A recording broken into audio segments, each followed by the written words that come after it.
guys, welcome back to another one. If you're new to the channel, I am Bull Pony. I do new car, truck, SUV reviews on YouTube, and today we are in the brand new 2023 Toyota Corolla Cross, courtesy of Younger Toyota in Hagerstown, Maryland. For more information on their inventory, please feel free to check out the link in the description box below. And so today we're in the brand new Corolla Cross because, of course, Toyota is known for legendary reliability, and this is no exception. But you also get 2 years or 25,000 miles of complimentary maintenance as well, so that's going to save you a bit of money there.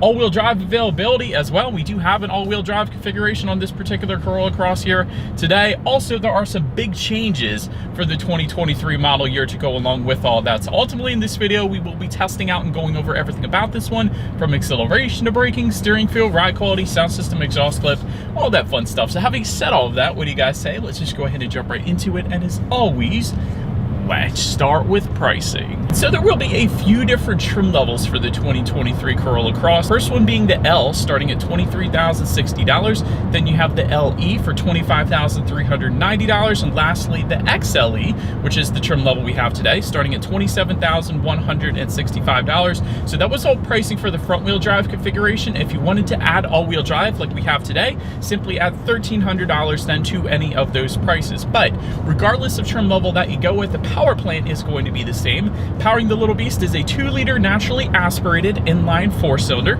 putting out 169 horsepower at 6,600 RPM, 151 pound-feet of torque coming in at 4,400 RPM. Power sent to the front wheels or all wheels through a CVT, aka continuously variable transmission. 0 to 60 time coming in at approximately 9.3 seconds. So we'll do that acceleration test here in a little bit. But MPG numbers are going to come in at 31 in the city, 33 highway for the front wheel drive, 29 in the city, 32 then on the highway for the all-wheel drive, taking regular unleaded fuel. And so now that we got all of that out of the way, like I said, what do you guys say? Let's go ahead and find that straight away. Let's put the Corolla Cross here to the test, and let's see how quickly we can get our 2023 Toyota Corolla Cross here up to speed. All right, here we go.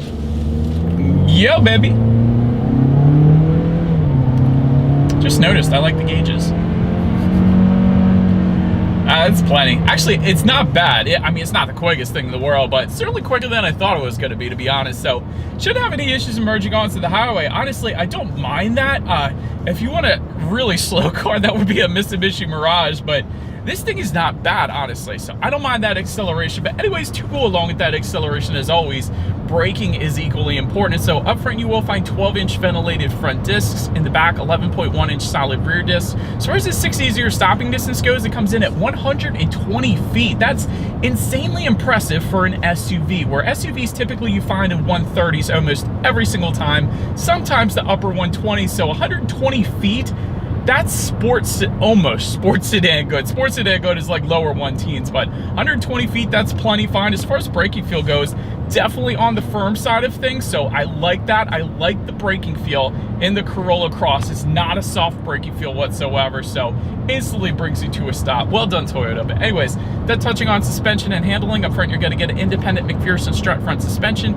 In the back, it's going to differ dependent upon which configuration that you go with. So you're going to get a torsion beam rear suspension for the front wheel drive, but if you were to go with the all-wheel drive configuration, that is going to give you an independent multi-link rear suspension. Therefore, you are going to get a smoother ride as well as a little bit better handling with the all-wheel drive configuration because it has that independent rear suspension. But you also get a front stabilizer bar coming standard, and yet again, only if you go with the all-wheel drive will you get a rear stabilizer bar as well. So again, better handling because of that as well. So as far as ride quality goes, it's actually been not too bad in my short low test drive here today. So I don't mind it. Hagerstown roads are pretty smooth, so I will say that, but ride quality has been perfectly fine so far. As far as steering feel goes, it tends to lean on the looser side of things, but that is to be expected. It's an SUV, and it's kind of an SUV based on the Corolla, so Corolla also has a very loose steering feel, so it is a looser steering feel, I will say that. And I'm not saying that's a bad thing, because it's not. It's just that I prefer a heavier steering feel personally, so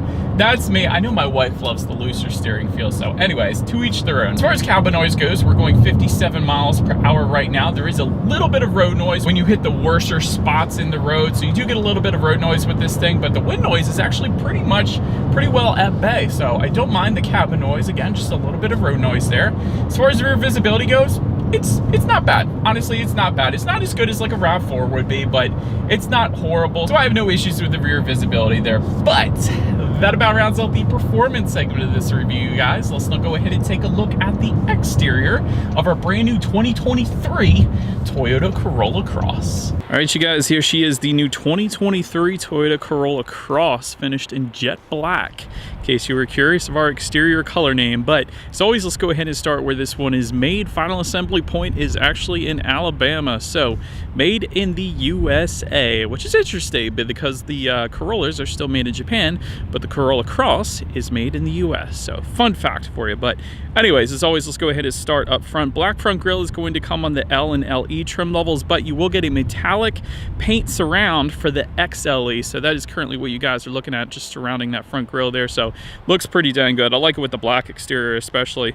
To the sides, full LED projector style headlights do come standard. That is the best lighting you can get. So LEDs are the best, better than halogens, of course, and you still do get halogens on a lot of cars these days, but then projector so much better than reflector. So excellent headlights for excellent illumination at night. So I do like that. And by the way, that comes standard on all trim levels, so even the L. So love that. But anyways, LED daytime running lights coming standard for all trim levels as well. You do get the auto off feature for the L trim level, but if you wanted the auto on and off feature, so full automatic headlights, that comes on the LE and XLE. So you are not going to get that one on the L trim level. But did want to mention though, what you do get, automatic high beams on every single trim level across the board. So when you have your high beams on at night, in the sense of the vehicle coming in the opposite direction, it's going to automatically dim them back to low beams.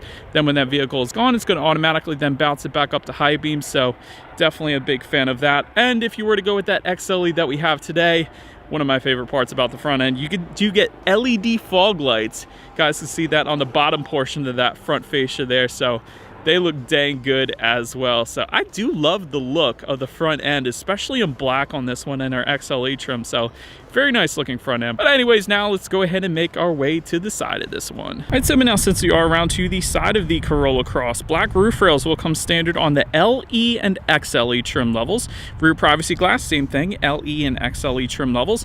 You got kind of a floating roof line towards the back, kind of finished in silver. And let me actually get up a little bit closer to you for you guys here, because I want to show you something. That silver part, it actually has Corolla Cross etched into it. That is such a nice touch. And fun fact for you, you also get Corolla Cross etched into the rear taillights here. See if that can come out for you guys. Hopefully you can see that, but Corolla Cross on the taillights as well as on the silver portion of this floating roof line in the back. So huge fan of the attention to detail. Well done yet again, Toyota. But anyways, taking a look at the side mirrors, they are black power adjustable side mirrors for the L trim level. Body colored power adjustable side mirrors then for the LE and XLE trim levels. They will also be heated for those two, and LED integrated turn signals will come standard on the LE and XLE trims as well. Then take a look at the wheel setup. 17-inch steel wheels with covers for the L, 17-inch aluminum alloys for the LE, and then 18-inch aluminum alloys, what you guys are currently looking at right now, for the XLE. And I love the design to it. It has a funky little wave on the spokes, so definitely a big fan of the wheel setup here. But anyways, again, that rounds out the side profile. Let's now go ahead and make our way to the back. All right, so but now since we are around to the back of the Corolla Cross, all the way to the top, body colored shark fin antenna. Just below that, rear spoiler. You do have a rear window wiper asphyxiated to the rear glass as well. You do have some trim level badging. So if you wander onto a lot on a Sunday, maybe go ahead and take a look at the back of the Corolla Cross. It's going to let you know if it has all-wheel drive as well as what the trim level is. So little fun fact for you there. LED taillights though do come standard for the XLE trim level only. So the L and LE are going to get the halogens in the back, but I do love these LED taillights that I'm looking at right now. It looks pretty dang good. Kind of has some body colored accenting found towards the bottom there. Of course, it's in black, so you might not be able to tell as much because it's surrounded in the matte black. But anyways, like that look as well. And there is a single exhaust outlet tucked away kind of on the passenger side down below there. So having said that, I do believe you guys know what we have to do next is always here is that exhaust clip.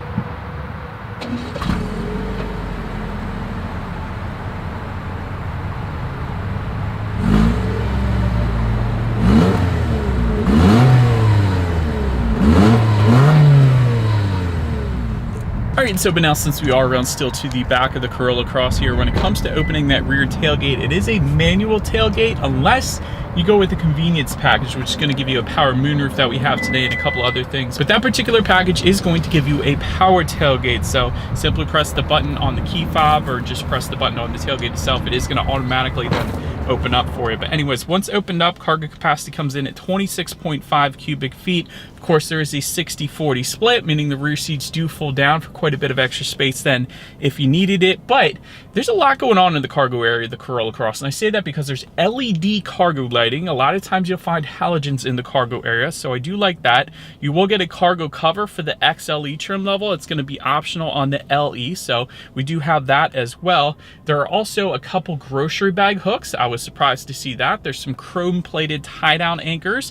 If you were to lift up underneath of that cargo floor, you're going to find a spare tire, and there's actually some indented storage on both corners in the cargo area as well, where you could probably put like an ice scraper or something like that. So quite a bit going on, like I said, in the cargo area. So definitely a big fan of how that worked out. So then making our way up to the rear legroom, that is going to come in at an even 32 inches. So for reference, I'm an even 6 feet tall. This is how much space I had in those rear seats there. Rear ventilation is going to come standard on all trim levels across the board. You will get rear USB-C charging ports for the LE and XLE trim levels, so not on the L, unfortunately. But there is also a rear center armrest that is going to come only on the XLE trim level that we have today, and that actually has a couple cup holders within it as well, so that's pretty cool. But then making our way up to the front seats, manually adjustable cloth seating for the L and LE trims.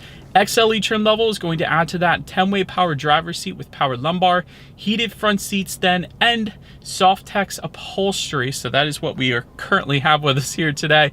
So otherwise you're going to get the cloth seats, like I said. But overall, as far as seat comfort goes, it was plenty fine. And again, because we have those power adjustable front seats, because we have the power lumbar support, definitely not going to have any issues taking this thing on a long road trip. So seats are plenty fine without a doubt. But then take a look at the steering wheel. It is tilt and telescoping. It is wrapped in urethane for the L trim level, but then leather wrapped for the LE and XLE trim levels like we have today. So I did like that. Then make our way to the startup. Let me show you guys the key here. You got a Toyota's new key, essentially. You got a Toyota logo all the way to the bottom.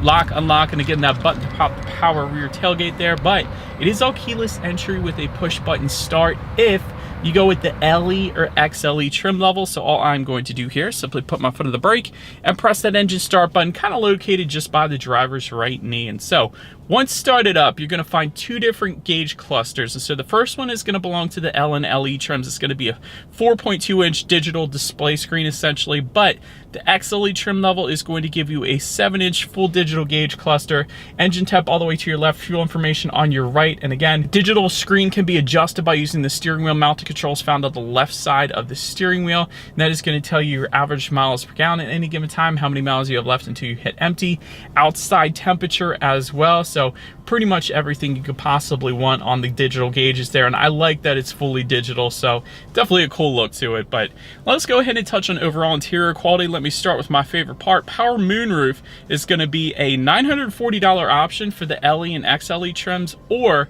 you can get it with the convenience package that we have today, which I think is right around $2,100. And like I said, that comes with a bunch of stuff, but I like that. Auto dimming rear view mirror is going to come with the XLE trim level only. We have that, so if somebody's got their high beams on behind you, that's definitely going to help. Ambient lighting coming with the XLE trim level as well. Wireless phone charger for the LE and XLE trims is going to be found just in front of the shifter there. Automatic climate control is going to come on the LE trim level, but then dual zone climate control coming on the XLE trim level, so both driver and passenger can set their own temperatures there.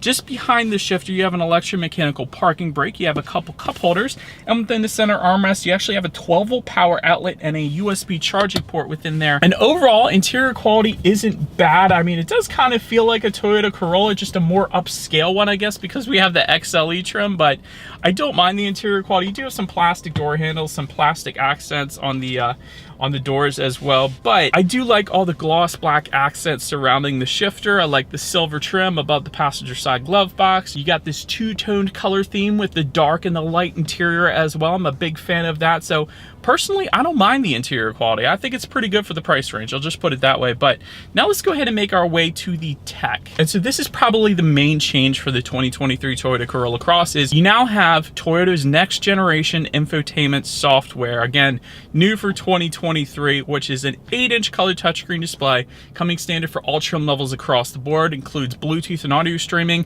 wireless Android Auto, and Apple CarPlay. So not just wireless Apple CarPlay, but also wireless Android Auto as well. A lot of manufacturers have been leaving out wireless Android Auto for whatever reason. So I like that it comes on the Corolla Cross here. You can check out your driving statistics up there as well if you wanted to.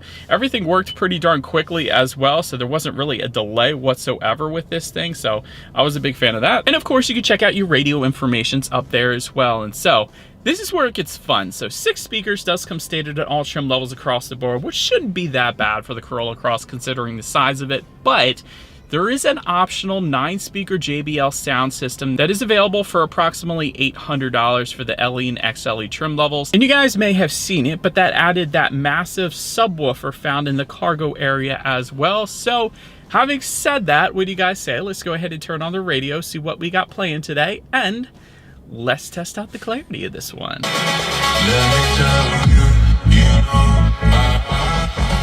That's a really good sound system, quite honestly, for the Corolla Cross. Definitely overkill for the Corolla Cross, which I personally love. I actually had a JBL subwoofer in my first car back in the day. It was an external one, and I thought it was very cool. But that was an incredible sound system for the Corolla Cross, honestly. Ton of bass. You can definitely tell there's a subwoofer hanging out in the cargo area. Plenty of clarity. That was a great sound system. I'm just going to put it that way. But anyways, last thing I want to mention to you guys on the infotainment screen is when you do put the Corolla Cross in reverse, you will find a rear view camera coming standard for all trim levels across the board, taking up the entire screen as well, which isn't always the case, but it's always that is going to lead us into safety. And so first, let me start with the best part, IIHS Top Safety Pick Plus, which is the very highest designation given by IIHS. So that pretty much says it all right there.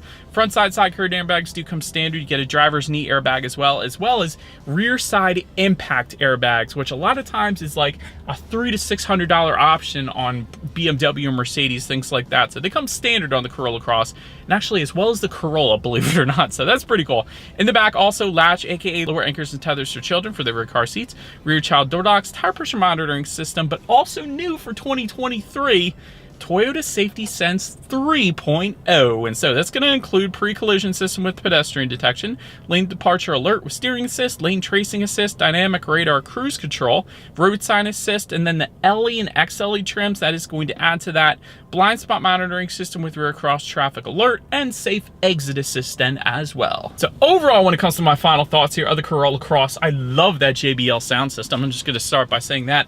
Excellent safety as well. You can't get better than an IIHS Top Safety Pick Plus. I love that.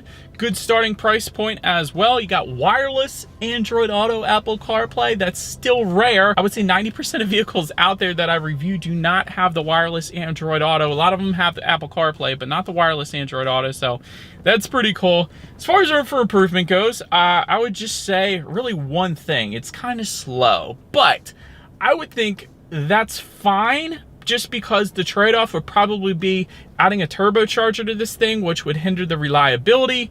So I would rather have a slightly slower vehicle, but have it be reliable, that Toyota is known for, than have them turbocharge it, have more issues with that, have it a little bit faster, but then not as reliable. So I'm choosing the slower Corolla Cross over a turbocharged counterpart any day. But anyways, let me know what you guys think of the Corolla Cross in the comments section below. And that is about it for this one, you guys. Thank you so much for watching. Feel free to follow me on social media at the bottom of the screen if you want to see what's coming next on the channel before it gets to YouTube. Be sure to hit the subscribe and the bell notification button if you're into new car reviews, because that's what we do here on this channel after all. Do appreciate you guys watching more than you know. I will see you guys all in the next video. Stay gold.